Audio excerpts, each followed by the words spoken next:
if you really want to go this year and you don't have any points, you're better off not buying a point going into the draw, or you really don't even have a chance. That those 25% of the tags have to go to people with 0 points. The limited entry permits are awarded through a bonus point draw.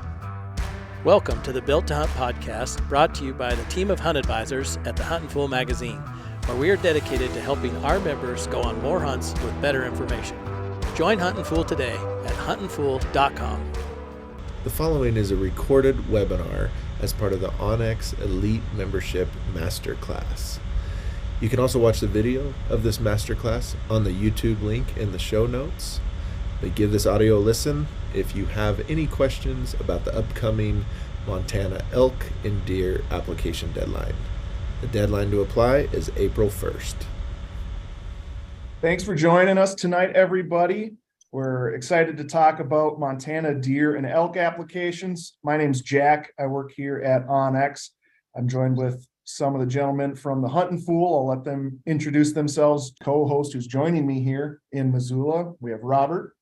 Yeah, I'm Robert Hanneman with the Huntin Fool. I actually live up here in Montana. So instead of being on a phone, I thought it'd be cool to come down and check out the onX building and sit down with Jack and see how all this technology works. Yeah, how many years have you been with Huntin Fool now, Robert? I want to say 11. 11, yeah. Now, a lot of experience with Huntin Fool and Montana both. My name is Jared Lyle. I'm here with Huntin Fool as well. And I spent about 16 years as a resident in Montana, and hand it off to Isaiah here.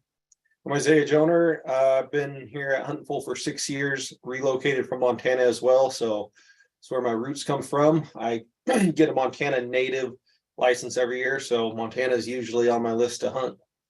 Yeah, I think collectively, probably between the three of us, we've hunted Montana. We've been lucky enough to hunt Montana for 60 plus years, and that excludes time spent in the field with friends, family, and loved ones. So Montana's got a special place in all of our hearts.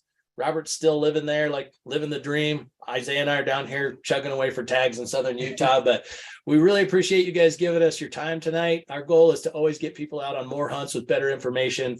It's what Huntin Fool exists and lives to do. So tonight, our goal is to kind of walk you through the non-resident application process, focusing specifically on deer and elk. That's the application period that's going to be on deck next. It's also the one that's the most complicated. Moose, sheep, goat, bison is a little bit more straightforward, but this one is definitely a complicated draw. Non-residents must apply in the draw by April 1st for deer and elk licenses. And then 2, Montana is what we call an upfront state, meaning that they're going to charge your credit card right out of the gate, whether you draw a tag or not. So it can be an expensive proposition in the event that you don't draw. That's about all we want to talk about on this slide. Again, it's going to be good for reference for you later. So we'll dive right in. We always say at Huntin Fool that Montana's non-resident deer and elk allocation system is one of the most complicated for non-residents to understand. And it doesn't get easier. It seems like every year they do something that makes it even harder to figure out. One of the big reasons it's complicated is because when you're applying for a deer or an elk license, or a deer elk, a big game combo license that includes both, you're actually going into 2 simultaneous draws, one of which is mandatory. That's for the combo license. And the other one's optional for like a limited entry tag to get an opportunity to hunt a special unit or a special season. We recommend that you take advantage of the optional bonus point participation as well. But the big game combo licenses, again, this is mandatory. In order to hunt deer or elk as a non-resident in Montana, you have to acquire one of these combination licenses no matter what. And they basically give you an elk or a deer tag or both, and the ability to hunt general season units throughout the state. Whereas the limited entry permits, again, that's optional. When you do acquire one of these permits give you an opportunity to hunt a special season or unit somewhere in the state too. To make it more complicated, Montana uses 2 different point systems to issue these tags. Combo licenses, again, that's the mandatory one, the part you have to get in order to even hunt the great state of Montana. They're awarded through a hybrid preference point draw. We'll talk about that in much more detail later. Robert's going to take that. The limited entry permits are awarded through a bonus point draw. And the reason we mention this at the very top of this webinar tonight is because there's a big difference between preference and bonus points. Essentially, a bonus point is like extra names in a hat. If you go to a banquet and you buy a bunch of raffle tickets and you stuff them all into one drawing, your odds go up. That's how bonus points work too. And again, Robert will talk more about this a little bit later. Whereas preference points are kind of like, I equate them to like an airport experience where you've got TSA pre-check, or you're first class, or you're somebody who needs to board with extra time. You bypass the whole line, you get to the front. If you have enough preference points, you win no matter what. More importantly, if you don't have enough preference points, you can't even get on the plane, is the way to think about it, right? So you're not even flying standby. A lot of people think, oh, I'll still try to draw. But if you don't have enough points in a true preference drawing, you're not even on the plane. So anyway, with that said, we're going to dive in and talk a little bit more about the combo licenses. And Robert, we'll let you take it from here. Perfect. Well, one thing I just want to touch on that Jared just said was we have these general licenses and we have the limited entry license. One way that I like to separate those is a limited entry license is one where it's limited for everyone, residents, non-residents. There's a set number of tags. Those guys are limited. The general licenses are unlimited for residents and then have a huge substantial number for non-residents. So if it's limited for everybody, the general, residents over the counter. But when it comes to these combo licenses for deer, elk, and big game, these are the general licenses non-residents are trying to draw, the same one a resident would buy over the counter. When you go into that draw, the one thing that you have to remember is it's a preference point draw, like Jared just said, and whoever has the most points is going to get it. There's not going to be a draw unless they got to a point level where there was more people than tags, then they would do a draw for that point level. So think about 75% is going to go to the max point holders. We're going to have a slide coming up that's going to show that breakdown. Each preference point that you buy is $100. If you buy a point, say, in July, and you didn't apply this April, that point's going to be purged. So think about it as if you miss one application, however many preference points you have, those are going to be purged. So it's you'll miss it once, you're starting back at zero. You can buy those points, that we talked about in July, but in the last couple of years, pretty much anybody that's been 2.2 points or higher, those always go 100% draw. So with this huge pie we have, you'll see that, we can apply as a party and up to 5 people can apply in that party.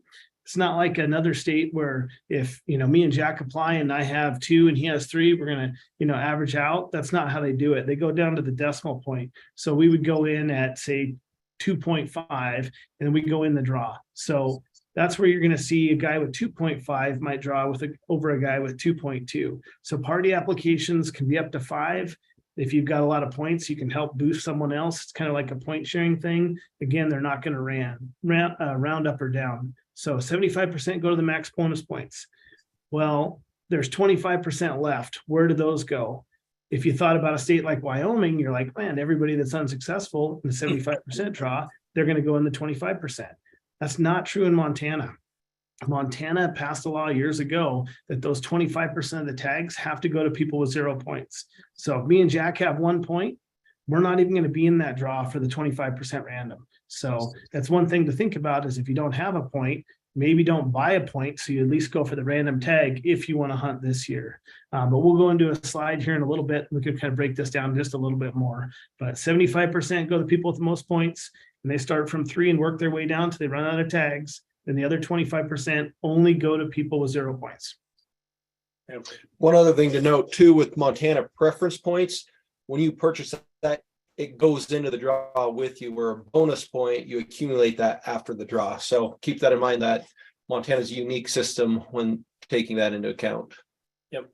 And you can see the breakdown. This was the actual draw for last year. So on the general big game combos, and that's or the elk combo, anything that was 2.2 points or higher was a guaranteed 100% draw.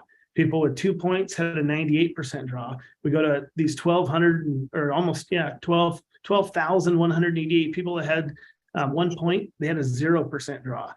But then we look at 0 points, we had 74% of the guys draw 0 points. So it's one of those things that if you're in that 1 point category, unless the 75% is going to drop down to you, you have a 0% chance. So if you want to hunt this year in Montana, maybe don't buy a point. But if you're kind of a planner like me and like, I want to be here every other year, then I'm going to buy a point 1 year and then apply. And with 2 points, it's 98%, success. One other thing, like Isaiah talked about, we buy that point, it goes into the draw. We'll talk about this later in another slide about outfitters, but let's just say, Jack is a non-resident, wants to hunt Montana this year, and I'm an outfitter. He can buy his regular point and then he can buy an outfitter point. So Jack actually can go in with 2 points. He'll have $200 less in his wallet, but he's going to go into the draw with 2 points. He should draw a tag. The only difference is he has to hunt with an outfitter at all times. He can't go hunt on his own. The general deer combination license, we have seen this in the past where some guys with 1 point have drawn. Last year it was a 17% chance. So it's kind of one of those gambling things. What do you want to do? Do you want to, guarantee your tag every other year? Or do you want to try to draw every single year? So again, it's kind of one of those playing games where no one can have more than 3 points. And these can fluctuate greatly. Like we go back up to the 0.74% on the big game elk combo last year. I've seen that as low as 30%, and I've seen it as high as 75%. So you just never know where that group of people is going to go at. So, but it gives you an option. If you got 0, you're in the game. If you got 1, you're riding the pine. Well, yeah, completely out. Again, you don't even have a standby ticket. If you were at 1, you had 0% chance. No, good stuff. If you really want to go this year and you don't have any points, you're better off not buying a point going into the draw, or you really don't even have a chance.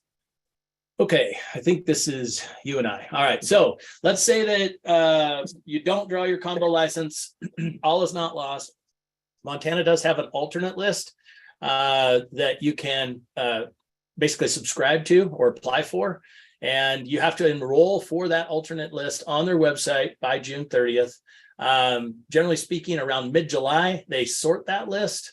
But sometime in July, I would anticipate you'd see the list come out. And they actually sort it so that you can see where you stand in line.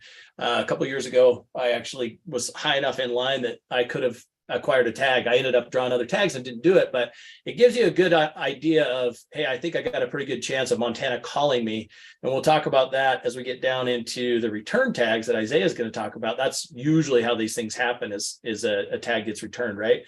But honestly, you're just contacted by Montana FWP according to your place in line. You're given, I believe it's a 5-day window to accept the tag. Those alternate licenses do not purge your preference points. So if you take one, you had a point, or 2, well, probably not 2 because you probably would have drawn, but if you had a point, it doesn't take that point. And then also you do not have to accept that combination license. So there's really no harm in putting yourself on the alternate list other than making the list really big for everybody else. Yep. Yeah, like mentioned earlier, in order to go into the special draw, you do have to apply for the general combination license. So say you do draw your general tag and then you draw a special tag, you can go hunt that. But if you don't draw the special tag you're after, you do have the opportunity to refund that for an 80% refund. We don't recommend that just because, as many of you know, that hunts are getting harder and harder to come by. And so even having a general tag in your pocket leaves you some opportunities at the end of the year if you have not drawn anything else. And if you do want that 80% refund, you do have to surrender it by August 1st. And then anything after August 1st, up until the season start date, they will give you a 50% refund. So if something comes up and you just can't make it, you're still not out the full amount of the tag. Yeah, it's pretty good system. Yeah, I just like to tell guys, never turn that tag back in until August 1st, because then you can see what you drew in every other state. I mean, by August 1st, we'll know the draw results of every other state. Keep that in your pocket. You're not going to get any more money for turning that in. And then one last thing up above on the alternate list. One thing that I don't like about it is, like, me and Jack couldn't put in together. So he could be number 700 and I'm number 1500. So when you do that, it's not like you and your buddy are going to have a chance or be close enough. You're probably both going to get a tag. It's kind of everybody's on their own at that point. So Jack gets the tag and Robert's got to go skin and pack for him, right? All righty. All right, Robert, I think we did dive on bonus points. Awesome. So bonus points are for the limited entry tags. So residents have bonus points. Residents have no preference points. Preference points are only non-residents for these general combination draws. This preference point for deer and elk started 20 years ago. They square your points. So these are for limited entry tags. If you draw your first choice, you're going to lose your points. If you draw your second or third, you're not going to lose your points. So the nice thing about that is if I have 3 points, 3 times 3 is 9. That's right. And then plus 1 is 10. So my name would go in the hat essentially 10 times. Think of it that way. So the more points you have, the better the chance of drawing. When we get into like the even non-resident archery elk in the breaks, you know, when you look at, 0 points, a lot of these units, to 5 points, I kind of tell guys, think about every point's giving you about a 25% chance of drawing. So if you got 3 points for the breaks as a non-resident, you're looking at like a 75% chance. So the system does work. So the bonus points, I think, are worth purchasing and putting in for some of these little limited entry hunts where you're going to have a lot less hunting pressure and essentially that whole unit is managed. All right, so non-residents in Montana can draw up to 10% of the limited entry tags. So when you think about that, if there's 100 tags, they can draw up to 10. One thing that sometimes will catch us on some of these limited entry tags, like in the Bitterroot, the big buck tag, 250, 261, there's actually a non-resident draw, a non-resident landowner draw that takes place first. And 15% of the tags are issued in that. So that's actually before the original draw. The landowner draw takes place first. And those, if a non-resident landowner draws, he can actually pull some out of that non-resident quota. So you can sometimes see tags go there, but then when it gets to the regular draw, you're not guaranteed anything. The Montana says, we'll give you up to 10% of the tags. So we'll let you get 10, but if the 100 guys drawn are all residents, we're going to give every tag to a resident. So there's no guaranteed tags for you in Montana. It's just up to. One thing that they did change last year when they made a lot of the big changes is they took a few units in Montana to first choice only. So a lot of this happened kind of over in eastern Montana, some of the archery elk units. So if it's a first choice only unit, like last year 417, they had 300 tags. Well, not 300 residents put in. So if only 200 residents apply and 100 non-resident, FWP will over allocate above that 10% because it was still first choice only. So in units like that resident demand isn't high, you will get more than 10% of the tags, but that's only if there's not the demand there for residents. This is the same thing with the party application. You can put in as 5. They're going to round your points up or down based on if it's 0.5.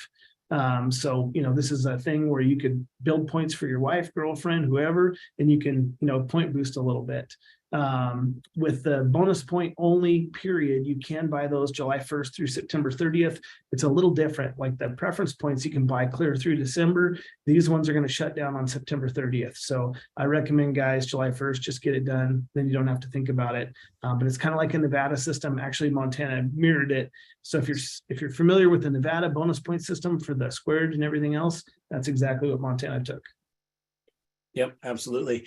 The other thing too, I know it mentioned it in the previous slide, but it is important to stress, bonus points do not get purged. They're good for life, which is a really nice thing from the state of Montana, in my opinion. So it never hurts to be building bonus points. Whereas, like we said earlier, your preference points, if you sit out 1 year, 1 draw period, they'll clear out your preference points. So bonus points, build them. Preference points, only build them when you want to, when you have a plan, a solid plan on when you want to acquire deer, elk opportunity.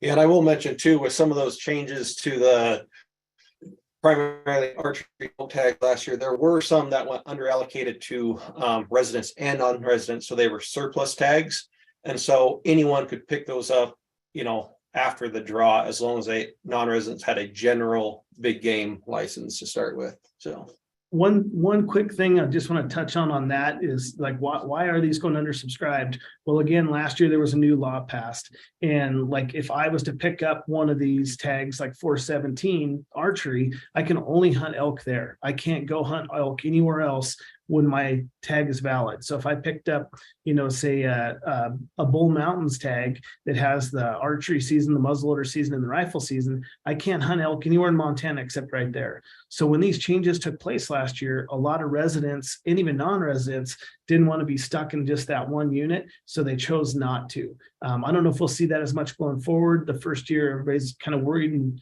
afraid about how things are going to work. But if you get one of these limited entry tags, whatever the dates are on that tag, you cannot hunt elk anywhere else in the state but for that area. Well, and you mentioned the Bull Mountains specifically, and that's a great example because there's so much private land in that particular unit that it makes it a really difficult choice for somebody who isn't going to go outfitted, maybe doesn't have access to go all in on a tag that's going to force you to hunt little chunks of block management and state sections and stuff like that. So yeah, it's a good point. Yep. All right. Pertaining to the guided hunts, as we mentioned, anyone that is planning on going on a hunt with an outfitter can buy an additional preference point going into the draw. That's $100. And you do have to have the outfitter number when you go to purchase that point. And then again, you can only use it with that specific outfitter. And there's really no way to get around that. I know last year they were calling outfitters to check the list based off of who Montana said they had applying for with that outfitter and who that outfitter said they had applying with that. So you can't really sneak around it. Hopefully they keep a pretty good crackdown on that to prevent guys from trying to sneak in the draw that way. But it does also print on your license. It'll say, I believe it's like outfitter sponsored tag. So if you get checked in the field, yeah, you better be with your outfitter. Yeah. Well, and that is the other thing too, like even if you do have an outfitter sponsored tag and you go on a hunt with them, you cannot then go hunt on your own if you're unsuccessful. That is with that outfitter for the specific time frame here you're with them in the field. One other thing to add on that is, like you said, it's not like New Mexico where 2 days meets the criteria. You're with that outfitter the whole time. But yep. What I was told you were able to do is, let's just say Jack booked with me and I hunted him 10 days for elk in an area and he didn't kill because I was a terrible outfitter. Well, now he can book with you, Isaiah, because he still falls under the outfitter category. So even though as long as it was verified and he hunted with the original outfitter, he can't hunt in Montana again. But if he wanted to book an additional outfitter, he could do that to continue his hunt. And if an additional outfitter has an opening, they're probably not worth hunting with. Yeah, that's true. Your extra 10 days and extra cash probably isn't going to do much good either. No, that's a good point. I mean, I think that's kind of the next slide. The point of the next slide here is how long out ahead these guys are right now. Yeah, for general deer and elk combo tags, most outfitters, again, because now they kind of have a system in place to where they know a guy can draw out with that additional point. They're booking a year or two out, sometimes further, if they're an established outfitter. And so you kind of want to get ahead of the game there. If you're looking at a limited entry or the special draw tags, some of those, again, outfitters are booking a year or two out, but anything that's going to draw with probably 10 or more bonus points, you're going to be safe the year you draw it. And we should be able to find an outfitter for those people. As everything is, elk hunts are going up in cost right now. Typically what we're seeing for a public land elk hunt, you're looking at $5,000 to $7,000. Typically for a 2-on-1, if it's a 1-on-1 hunt, that usually goes up another $2,500. Private land elk hunts, lease costs have gone through the roof, more competition. You're going to be looking at $7,000 to $15,000 to even $20,000 for a premium private land elk hunt, where you're going to be into, that next category of 330 to 350 plus type bulls. Mule deer hunts, or again, the deer tag in Montana, the general tag, it's good for mule deer or whitetail. We're seeing those anywhere from the $4,000 to $9,000 range on public and private. Some of the better private land hunts will throw a trophy fee on top if you're looking at deer over 180. So you're going to want to start saving some pennies if you're going the guided route. Yeah. And then we do get because Montana does have the big game combo. for deer and elk. We do get a handful of guys every year that are looking to try to do a combination hunt. There are a handful of outfitters that offer that, but I try to steer guys away from it because most of the better deer hunting is on the east side of the state for the general tag, and it's all limited entry for elk. And then you transfer over to the western side of the state where it's better general elk hunting, but the deer quality lacks a little. And so if you're going with an outfitter that's offering a combination hunt, at the end of the day, you're really going to sacrifice trophy quality on one or the other, even though, in a lot of these general areas, there's always a chance at a big buck or bull, but in reality, it's going to be average or below average. And then, we're just not seeing much for trespass fee hunts anymore. Outfitters have leased up a lot of that land. And then in addition to that, guys that have been hunting, ranches where they were getting trespass fee hunts, they've just locked it up long term. But there is quite a bit of, block management that guys can go sign into, call in, get on the list, first come, first serve. Some of those, some are permission required, some are just signing at the box. So if you draw Montana tag and looking for an outfitter, we do have a lot of outfitters in Montana we work with that we may or may not have openings with. Hey, Isaiah. Yeah. I know that we have a lot of outfitters that run tons of cow elk hunts, and some guys just want to come out. What can a guy expect for price on a 2 or 3 day cow hunt? Because I know we definitely have a lot of demand for those. Yeah, most of those right now are $2,500 to $3,000 for a 3 day hunt. And those private land only areas, you can buy an additional tag, so you can even shoot like a second cow for an additional $1,500. But we have lots of handful of outfitters that have literally hundreds of thousands of acres of private land where your odds of shooting a cow are 100% unless you're not good behind the gun. That's a guaranteed tag too. There's no draw to that. Yep. Right. A lot of opportunity there to fill the freezer. And I'm glad you touched on trespass fees too, because honestly, we get that question all the time. And it's that opportunity has literally pretty much evaporated in every state, not just Montana. Yeah. No, as a kid, we would go to Eastern Montana every year and pay a landowner $100 a day to hunt a 70,000 acre ranch. We had it to ourselves, and then along came an outfitter and She no gone. longer. She gone. Okay, we'll talk a little bit. For those of you who've been following along the whole way, we're kind of moved into sort of the last portion of it, where we're going to talk about probably what's interesting to most of you. That's the general season opportunities.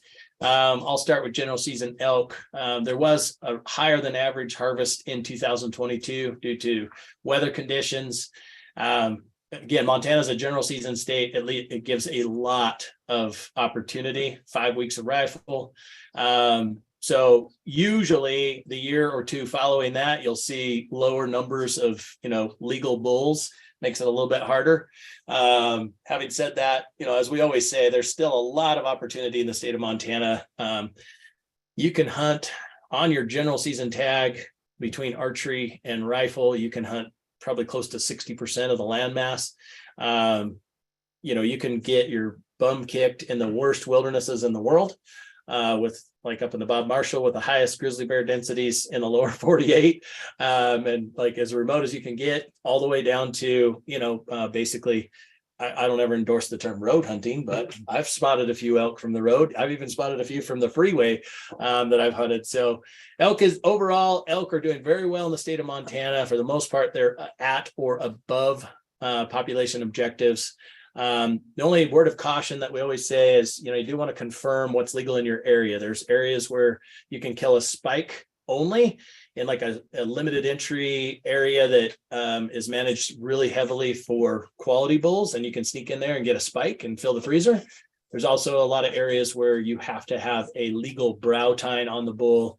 And then there's also places where your tag's good for either sex. So definitely want to digest Montana's regs, just like their application process. Their regs are not super clear and easy to digest. So you just want to make sure you're reading it very carefully. Yeah, I know that big snowstorm hit Montana early November this year.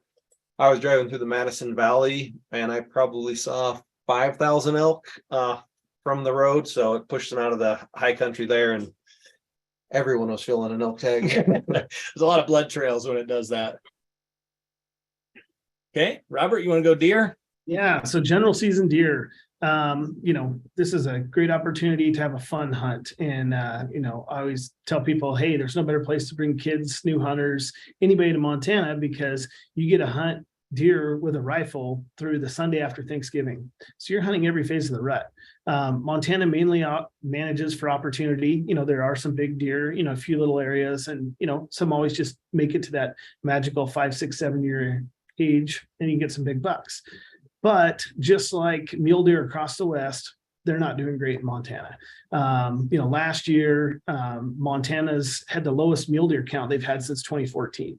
I just finished writing the Huntin full Montana deer and elk section, and I was shocked. I mean, regions 5, 6, and 7, we're down like 22, 23, and 24%. So, and that's just from 2021 to 2022. They've lost that much of essentially their deer population. And I think a lot of it has to do with drought. There was a substantial drought that ran across there. They've actually had some horrible grasshopper like infestations out there that have just been eating all the feed and doing things like that.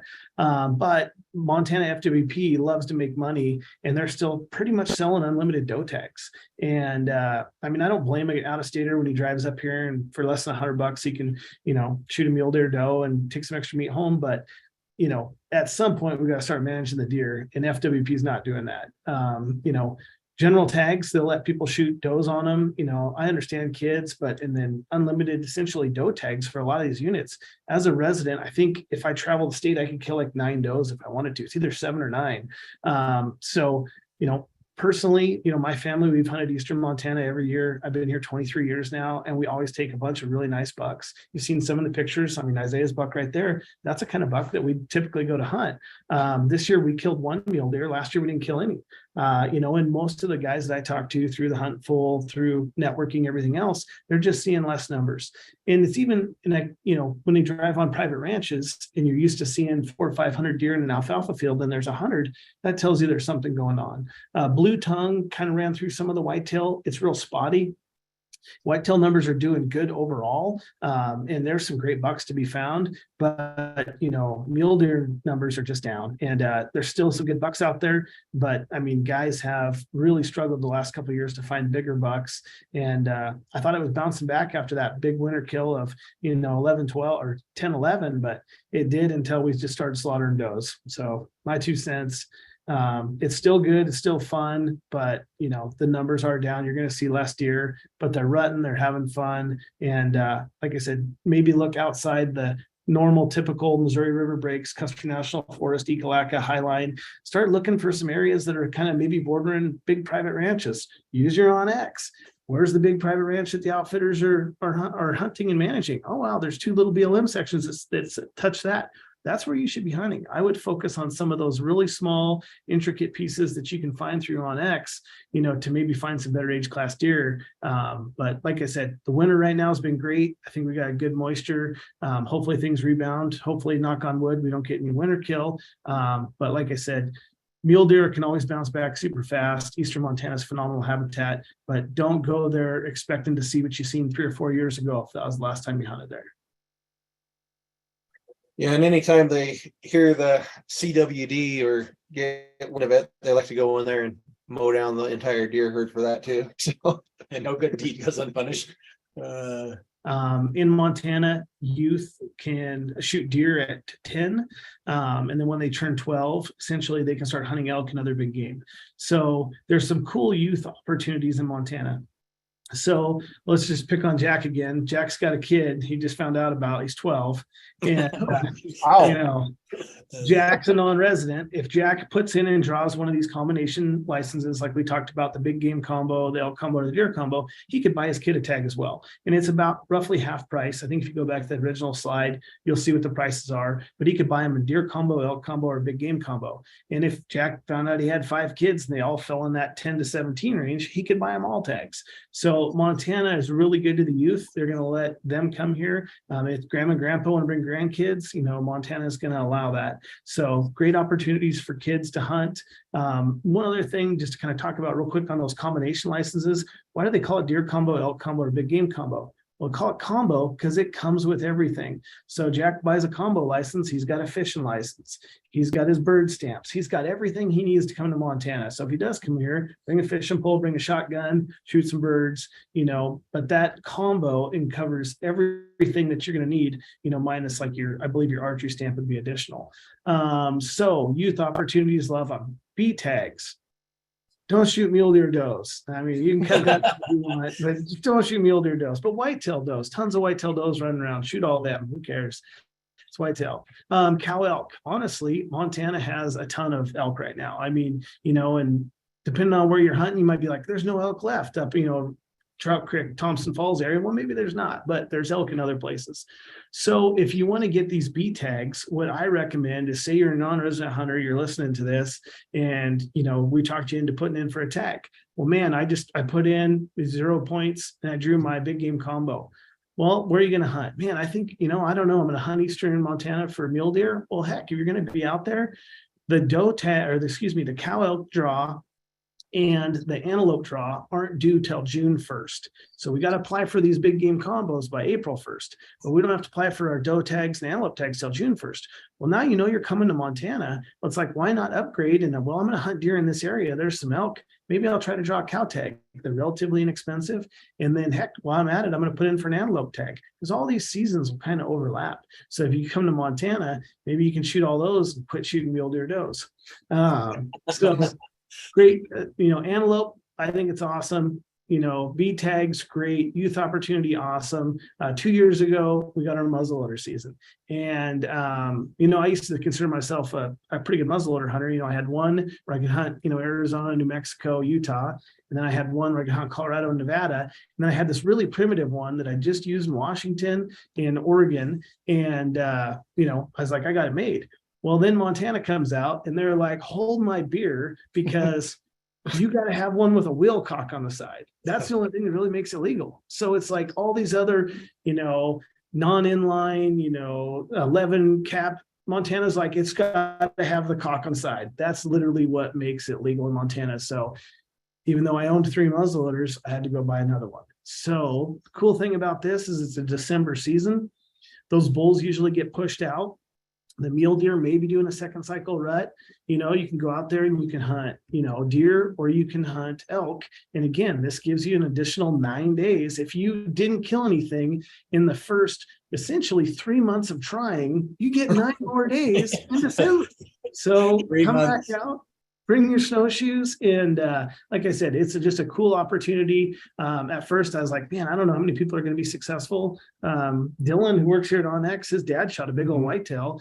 It's a great opportunity. So I think the muzzleloader hunts are great. Antelope, I love, B tags, kid tags. There's lots of great opportunities in Montana.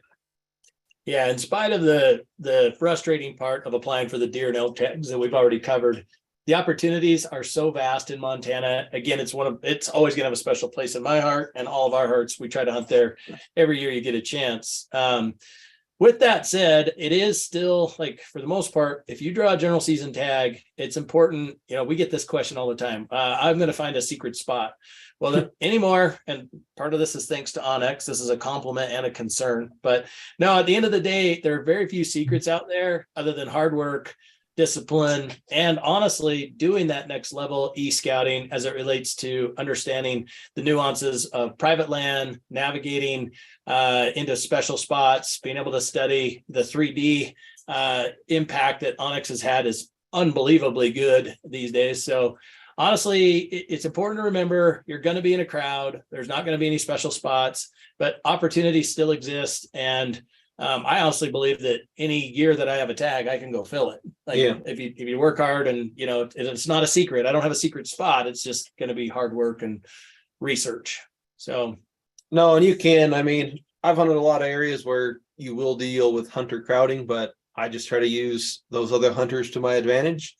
And if they're working up one side and spooking elk out, or you see something they don't, I mean, again, you can use that to your advantage that time. So the other thing you can do is just hunt in bear infested areas because a lot of people don't like that, but now in Montana, pretty much anywhere on the western side of the state, northwest and southwest primarily, that you are going to be in bear country. So a lot of the areas I hunted 4 or 5 years ago never were concerned with bears, and now there's be bear aware signs up everywhere, bear safe storage. So keep that in mind, that pretty much anywhere, I would say now, kind of east or west of Billings, Montana, you're going to have bears that are either roaming or high densities of them. So again, once you get down around like Yellowstone Park, again, that's going to be the highest concentrated areas of them. And then once you move up towards the Bob Marshall front, again, they're very thick there. And then up in the Cabinet Mountains in northwest Montana. But then everywhere in between, you're probably Incidental encounters. yeah going to have some type of bear encounter that someone's had in the past. So just be on the lookout.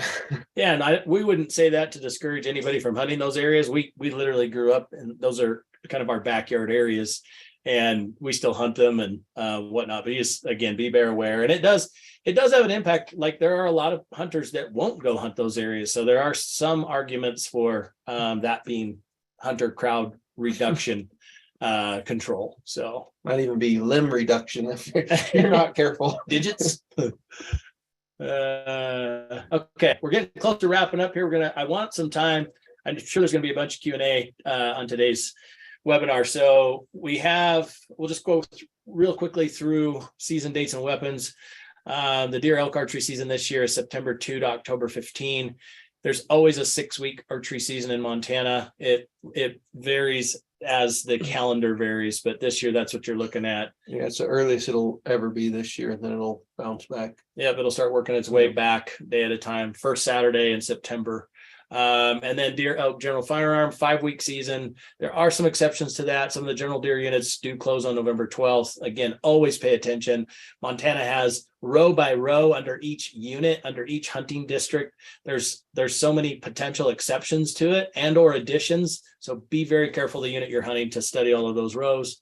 And then, of course, as Robert mentioned, the general muzzleloader hunt is December 9 to 17 this year. And there is a backcountry hunt, which is an interesting proposition too. That's September 2 to 14 for archery, and September 15 to 26 for rifle or firearm. And again, that's a very rare opportunity to hunt elk in the rut, but elk densities are very low. We always get that question, hey, I'm going to go hunt that September 15 opener. Elk densities tend to be very low. Predator densities tend to be very high, especially grizzly bears in those areas. So plan accordingly. And one thing to add on those dates real quick. There's the youth deer season opens 2 days earlier. So like this year, if you've got kids that fall in that age range, you'd be able to hunt deer, not elk, throughout the state the 2 days prior. So essentially October 19th and 20th, that Thursday, Friday, the kids get a 2-day start before the adults get to start hunting deer. No, another super friendly thing that Montana does for youth hunters that I love. With that said, I think we're getting pretty close to Q&A. Well, I'll put my sales hat on briefly.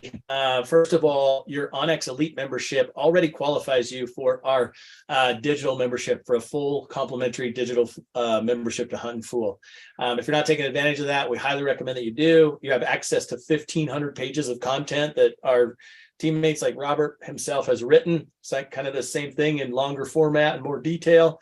So definitely do that. It's easy to access that, and it's like a single sign on, a couple of clicks, and you're active. We're also through, I believe, March 15, we have an awesome hunt giveaway that if you come over and activate that membership, you can participate in.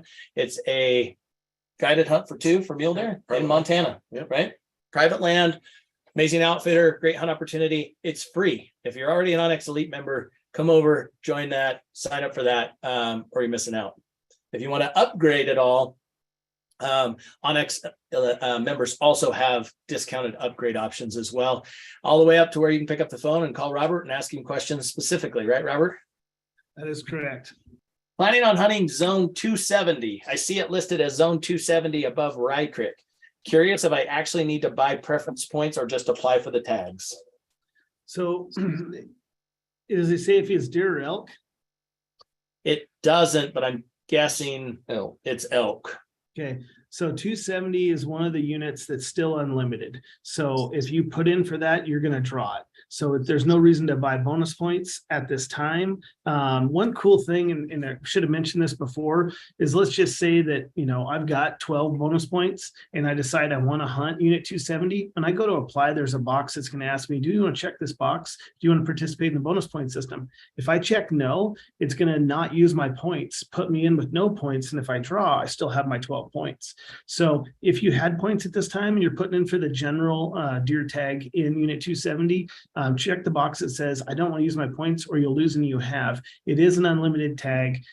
As of last year, it was the only unlimited tag that if you drew, you could still hunt all the general units in the rest of the state.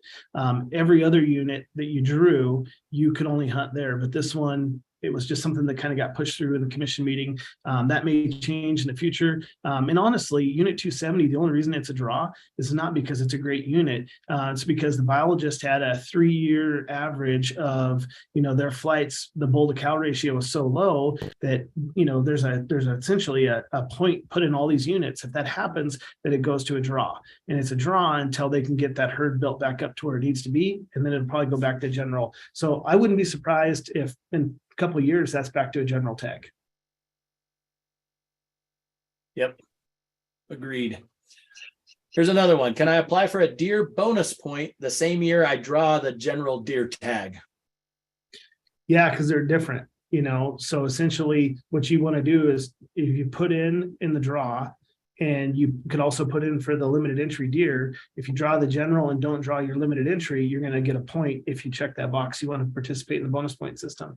The only thing you got to worry or look at is if you apply in the draw for, say, a general tag, which is preference point, or a limited entry tag bonus point, and you don't choose to participate in the point system at that time, they will not allow you to go in July and buy a point. So if I check the box, I don't want a preference point for the big game combo, I'm going to try to get in on that 0 point game. And then in July, I'll be like, I'm going to buy my point now. They're not going to let you do that. So if you choose to participate or not participate in the bonus point system, that was your option to buy a point for that year. And nobody can get more than 1 point a year unless, you know, you're going with an outfitter, then you can get 2. And that's just preference points. This one I might stump us on. In regards to the native tag, do you have to be born in Montana birth certificate, or can you live there for a year, become a resident, move again, and be a resident in another state and get a native tag? No, so there's a difference between the Montana native and the come home to hunt. The native Montanan, you have to be born in Montana, so you have to have a birth certificate, take hunter ed there, and still have family that lives there. Where the come home to hunt is, you can still have basically someone host you if you have a relative that still lives in Montana, and you have to hunt with them when you get that come home to hunt tag. I believe so. But you don't with the native tag. Correct. Yes. Yeah, my oldest son is a school teacher in Bozeman, and I could do I could come home to hunt with him, but again, I'd have to hunt with him the whole time. And he's a school teacher, so I can't get him sprung out of jail enough to make it worth it. Yeah, and with the Montana native as well, that's information you have to send into them every year. They don't keep it on record. So I have to send my birth certificate, my driver's license, my hunter's ed, and my dad's driver's license in every year to get that Montana native. And I have to apply by March 15th as well, like every other non-resident. Yep. All right. Or April 1st. Yeah, April 1st. Yep. How do I set up and apply? So how do I set up a party and apply as a party? You want to take that one, Robert? Yep. So essentially, I'm going to log in and I am going to put all my application information in. And then in one of the drop downs of the different slides that are coming up, as you progress through the application, it's going to say, are you applying as a party? And you're going to check yes or no. If you check yes, the next slide is going to say, are you the party leader or are you a party member?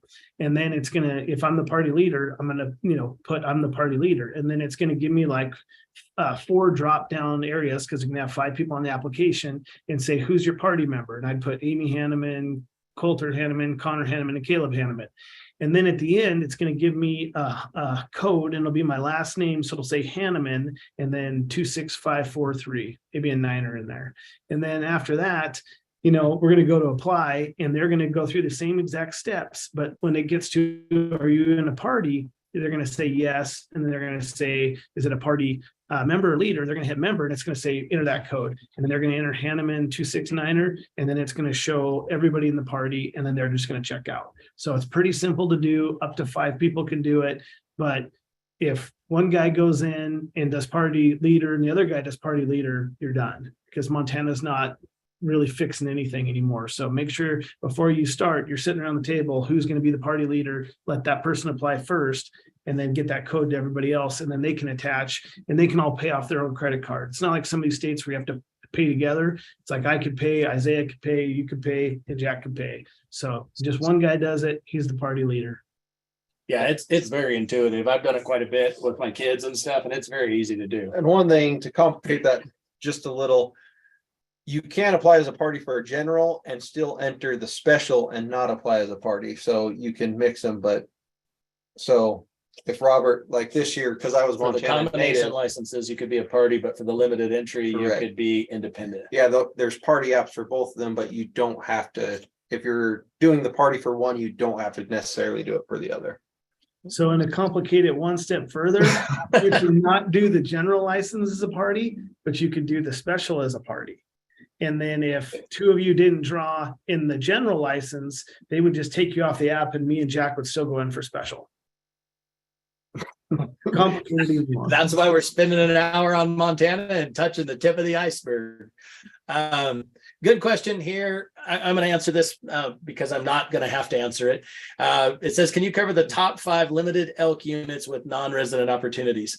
I don't think that any of us can do that without getting a weapon choice in there, because it changes a lot between archery and rifle, mostly as it has to do with opportunity, and 2, whether you're guided or unguided. Because some of the best units in the state for rifle, for example, aren't that bad to draw for rifle draws, but they're almost all private land.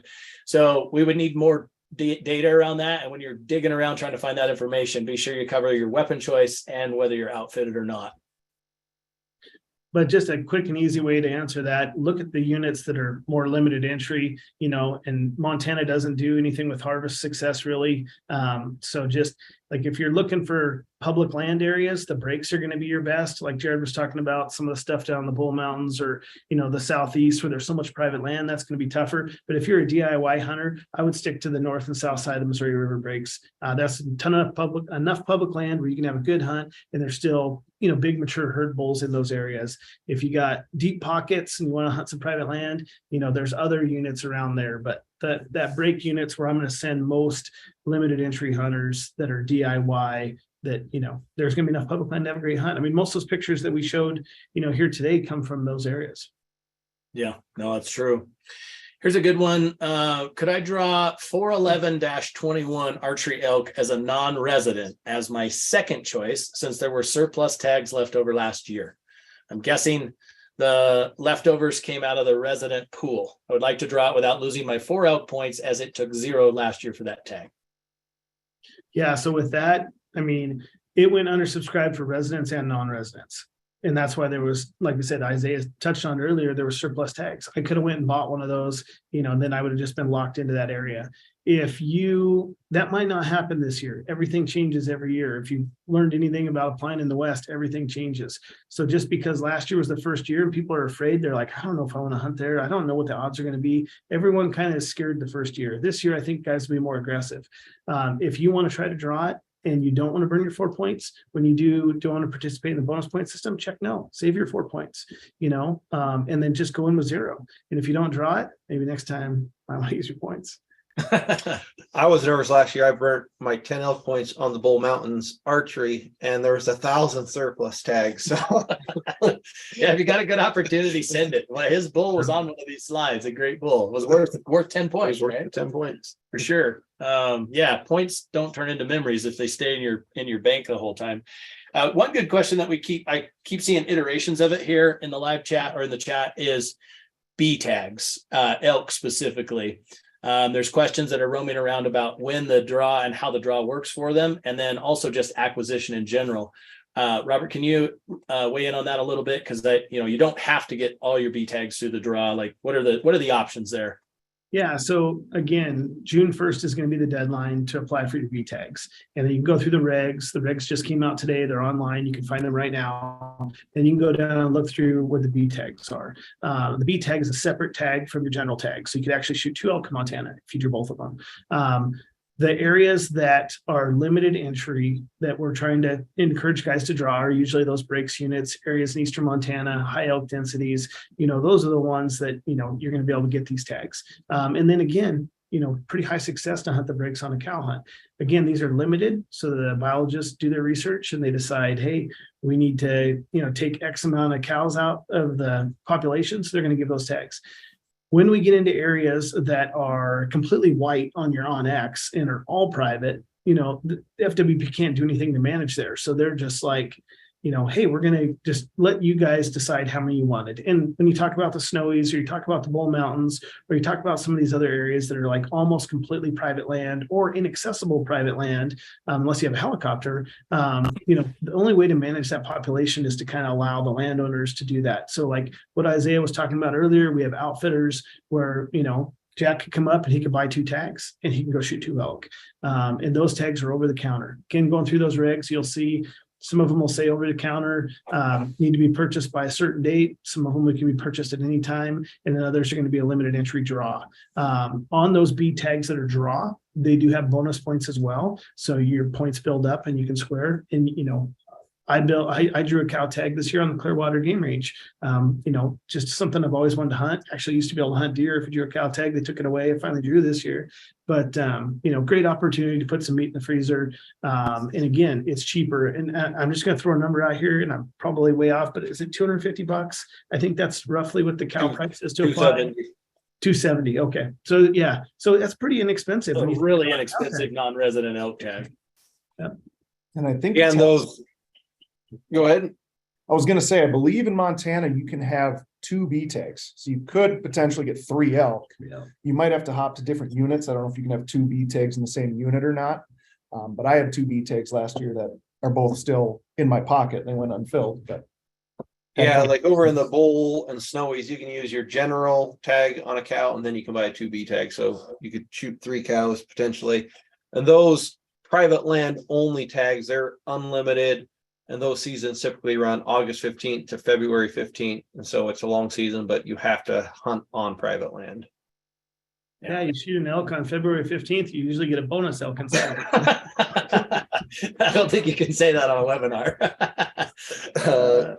We've had quite a few on the weather there too for the winter. Oh, okay. Yeah. What's the winter looking like across the state so far? Impacts on deer, elk, pronghorn numbers. So I'm up here right now. We've had good snow in Missoula for months, but all the south slopes are pretty open. I connected to people all over the state, always asking, what they're seeing. I'm not really hearing any reports of anything catastrophic. Again, elk, they do really well. They winter really well. Deer sometimes don't, antelope sometimes don't, but as of right now, I'd say our moisture is great. I drove down to Salmon, Idaho this weekend, which is 2 hours from my house, which goes over North Fork, tons of wintering area for elk. And everything looked really good. Everything looked healthy. I was surprised. We were kind of hoping to see some wolves, but everything was looking good. So I haven't, heard of anything, devastating, but moisture wise, I think we're doing really well for Montana. Well, I just hope we don't get any crazy bad, March, hard freezes and stuff like that. But when we did get these big time negative temperatures, they only lasted 4 or 5 days. And yeah, we kind of warmed up. The rivers are open right now. They were froze solid a while ago, but as of right now, I think we're doing decent. I think we're not even at 100% of our moisture. I think we're like high 90s, at least for this region too, where we're at right now. So I wasn't too worried. I know early, like this is my 5th winter in Missoula and it's the most snow we had in December. Yeah. The whitest Christmas we've had, but we haven't gotten a ton in the last month. It's just stayed here. Like the snow just hasn't melted. But I think we're getting it all down here in the southern part of the world. We're making hay. There's another question. What % of the state is general open for archery? I'm going to answer that with I'm going to say the vast majority of the good elk habitat is open to general archery. There's exceptions in that for special limited entry units, but a vast amount of area is open for general archery season. Almost all of the good elk habitat. All of region 3, 1, 2, 3, most of 4, some of 5. Yep, with small exceptions. Yeah, you won't run out of area to run around with your bow for sure. What else? You got any others you feed me here, Austin? One thing about the elk populations, just as a non-resident hunter that's kind of looking to come to Montana on a general tag, do it yourself, I would really focus on region 3. There's probably the most public land, the highest elk densities. During rifle season, you could typically shoot a cow. There's grizzlies in there, you know, and there has been a few people chewed up, but that's, I mean, just kind of the game in some of that area. But if I was going to really start focusing on where I wanted to hunt DIY in Montana, there's 7 regions. I would start with region 3 because, you know, I live in Missoula. I drive over there to hunt. That's where I'm going to go elk hunting, you know. And if you're looking at deer, you know, the High Line up along Canada, you know, area, you know, 600 districts, that's pretty good. All the stuff on the breaks, north sides 4s, or 6 and 4 and 7, kind of all those. And then some of the Custer National Forest and some of the stuff down towards the Wyoming border. Those are areas where a guy could focus on. Populations are down, but DIY hunter, there's enough public land in all those areas where you can literally go and start having a good hunt. You know, I wouldn't drive up to, you know, somewhere in region 1 to try to hunt deer, you know, or things Unless you're like hunting whitetails. Yeah, unless you're hunting whitetails. But yeah, I mean, just to kind of give you a little bit of a cheat on Montana, region 3 for deer, or some of those areas we talked about. Okay, a few more here. Landowner tags. I'm a landowner, 17 acres near Missoula, but a non-resident. Can I utilize a landowner tag? What's the criteria, Robert? So he needs 160 acres for deer. So 17 acres does nothing. If you have 160 acres, you can go in the draw. It is a draw. 15% of the tags go to the landowners, but he doesn't meet the minimum criteria for that. But if he does have some good deer, we live pretty close to Missoula, so 17 acres, we could help you out. No, I've seen a couple other questions here regarding deer. The general versus limited entry areas, and really besides the Bitterroot, outside of that, I mean, the general areas pretty much rival any of the other special draws, wouldn't you say? Yeah, I would give 652, which is the only unit, you know, on the southern side of the breaks. They cut the tags from 200 to I think 125 last year. There's some pretty good deer in there. It'd be a fun hunt. I think realistic 160, 170 potential for guys who want to spend some time, but that's your limited area there. You know, on the northern Sweetgrass Hills, you can hunt general till like mid-November, and then there's a draw tag for the last 2 weeks of November. Then you got the Bitterroot, you know, and then there's a couple other just weird ones. When they split the state up, they kind of tried to put one in every area that was close enough for that region to drive to. Like there's one up in, you know, region 1, you know, region 2's got a bunch of them, but when people think big bucks, it's region 2, the Bitterroot Valley. That's where the majority of the big deer have come from, but they did do away with all that crazy unlimited permit stuff, you know, so that's done. Now they've simplified the deer regs for sure, but you know, the Bitterroot is probably your best bet. I think we already pretty much alluded to this, but this is a specific question about 590 Elk B. So out in the Bull Mountains again, non-resident, can you put in for the August 15 to September 2nd draw, or can you just buy over the counter tags? I know the private land only, you can buy over the counter. Do they have I'm not sure if they have a draw out there for that multi-region draw, I think covers the Bull Mountains as well, not on private, but I don't know the answer specifically to that, but this goes back, Robert, you might know it already, but I want to reiterate, every single unit has multiple rows in each species for the most part, and it'll tell you in many cases, there'll be a private land only row you can just purchase after, what is it, August 2nd or something like that. Yeah, it's some weird date like that, but yeah. And then the other one will say, you know, sometimes it's a multi-region where it's a draw only, and that cow tag or that B tag would be good in, say, you know, 50 different units and entire region or whatever.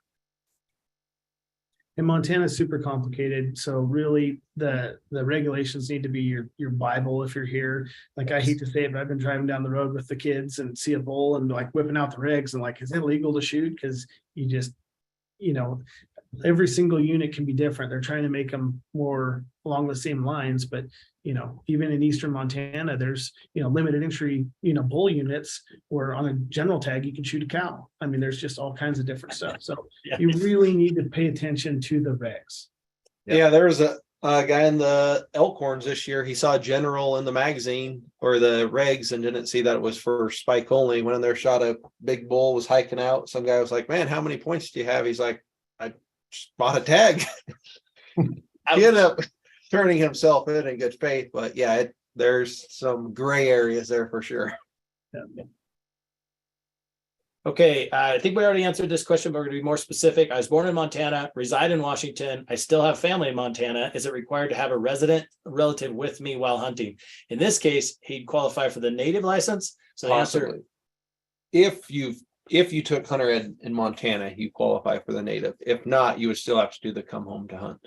can he take the hunter ed in Montana? Come back and do I think it? you had to take it when you were a resident. I thought I read that for my boys. Maybe I'm wrong, but like they, when I was talking to him about it, you needed to take it while you were a resident. Yeah. This is a call for FWP. Definitely call customer service on that one, but he's got most of the check boxes. Hopefully you had hunter's ed while you were there. One last question here. So far, I want to hunt archery elk with my 16-year-old. Do we apply as a party or do I apply alone? And then he gets a guaranteed gen combo tag if I draw. How about if I draw general and limited archery elk? Does he get guaranteed a limited archery elk too? Robert, take it away.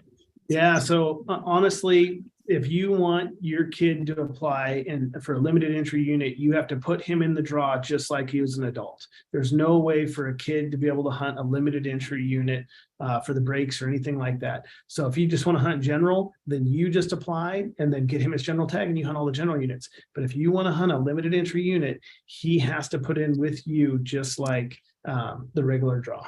So I mean it's kind of a I would hate to say it, but it's just I don't like the way that system is set up. I wish that he could just get it. And back in the day when these draws were separated, they weren't the same day, then you could do stuff like that. But as of right now, if you want him to put in the same tag that you have, he has to apply at the same time for the limited entry in the exact same way. So that tag would actually count against the non-resident quota because it would come out of that allotted number.